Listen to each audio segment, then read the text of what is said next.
चारों तरफ महाप्रलय होगा, एक देश दूसरे देश पर अटैक करेगा, समुद्र से महासुनामियां आएंगी और चारों तरफ आग की वर्षा होगी। लोग अपनी जान बचाने के लिए इधर उधर भागते रहेंगे। क्या एक्चुअल में ऐसा भविष्य मलिका में लिखा हुआ है या फिर ये बड़े बड़े यूट्यूबर्स कुछ चंद व्यूज के लिए लोगों को गुमराह कर रहे हैं? जानेंगे पूरी सच्चाई आगे वीडियो में। तब तक के लिए आप वीडियो को लाइक और चैनल को सब्सक्राइब कर दीजिए। तो चलिए शुरू करते हैं वीडियो को एक छोटे से इंट्रो के साथ।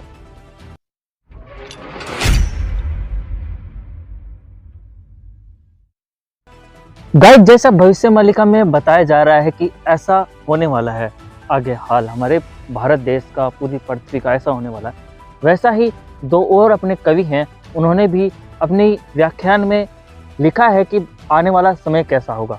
तो सबसे पहले हम बात करते हैं संत रविदास जी की पोथी में लिखा हुआ है। उन्होंने लिखा, सभी तरफ कोहराम मचेगा, कैसे हिंदुस्तान बचेगा, नेता मंत्री और अधिकारी जान बचाना होगा भारी, छोड़ सब मैदान भागेंगे, सब अपने अपने घर दुबकेंगे, चीन अरब की धुरी बनेगी, सभी तरफ संगीन लड़ाई, इटली में कोहराम मचेगा, युद्ध तीसरा प्रलयकारी, भारत होगा विश्व विजेता। ये लिखा है संत रविदास जी की पोथी में। ठीक है, अब हमारे सूरदास जी क्या कहते हैं?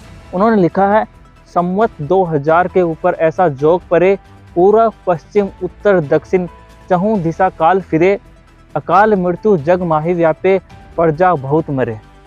ये ऐसा लिखा हुआ है।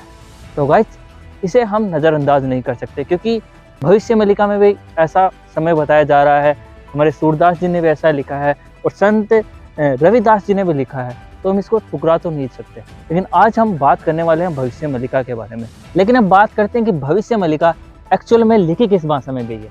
तो आपकी जानकारी के लिए बता दें कि भविष्य मलिका कन्नड़ भाषा में लिखी गई है और उसके बाद उसे अलग अलग भाषाओं में ट्रांसलेट कर दिया गया, जैसे हिंदी, इंग्लिश, अलग अलग भाषाओं में।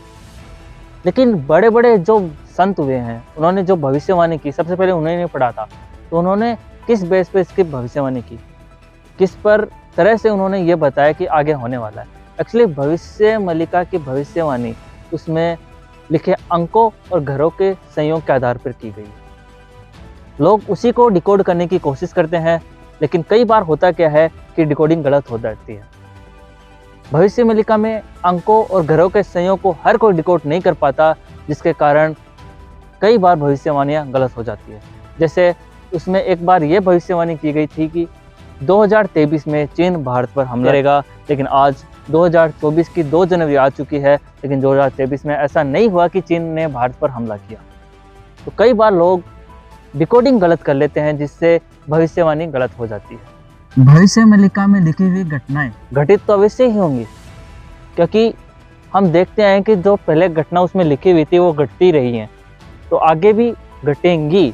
लेकिन अगर ये कोई ये बोलता है कि ये घटना इस दिन अवश्य ही घटेगी, तो इसमें हम पूर्ण रूप से विश्वास नहीं कर सकते। क्यों? क्योंकि डिकोडिंग गलत भी हो सकती है। डिकोडिंग गलत भी हो सकती है क्योंकि इसमें लिखा हुआ था कि 2023 के अंत में जो चीन भारत पर हमले करेगा, लेकिन ऐसा हुआ नहीं। हो सकता है कि हमला 2024 में हो जाए या फिर 2025 में भी। तो घटना तो सारी घटित होंगी, क्योंकि हम इसे नज़रअंदाज नहीं कर सकते, क्योंकि पहले जो घटना घटित हुई हैं उनको नहीं भुलाया जा सकता, क्योंकि वो जैसा लिखा है एक्चुअल में वैसे घटित हुई हैं। 2 सूरज वाली कहानी ले लो आप, जिसमें एक सूरज था, एक उल्का पिंड था। तो ऐसी बहुत सी घटनाएं घटित हुई हैं। और हमारे हिंदू धर्म के और भी, जैसे मैंने अभी बताया था, कवि हुए हैं रविदास जी, सूरदास जी, उन्होंने भी अपने व्याख्यान किया है कि ऐसा होगा। तो इन बातों को गाइस हम नज़रअंदाज नहीं कर सकते, क्योंकि एक ही बात 3 जगहों पर लिखी हुई है। संत रविदास जी ने भी यही लिखा, सूरदास जी ने भी यही लिखा और भविष्य मलिका में भी यही लिखा हुआ है। जो भविष्य मलिका में पहले लिखा था वो घटित होता हुआ आया है, चाहे 2 सूरज की बात हो, दिखे थे उनमें, एक सूरज था, एक उल्का पिंड थे। ऐसी बहुत सी घटनाएं जो घटित होते हुए आई हैं। तो आगे भी हम भविष्य मलिका की जो भविष्यवाणी है उस पर विश्वास करना चाहिए, मतलब उनको नज़रअंदाज नहीं कर सकते। ठीक है, तो मैं आपसे ये कहना चाहूँगा कि भगवान से माफ़ी मांग लो कि आपने जो छोटे मोटे पाप कर्म किए हैं अगर, तो और भगवान से बोलो आगे आपकी माया, आपकी लीला। तो thank you so much watching for this video. अगर आपको वीडियो पसंद आई तो वीडियो को लाइक कीजिए, चैनल को सब्सक्राइब कीजिए, क्योंकि ऐसे ही वीडियो आपको हमारे इस चैनल पर मिलते रहेंगे।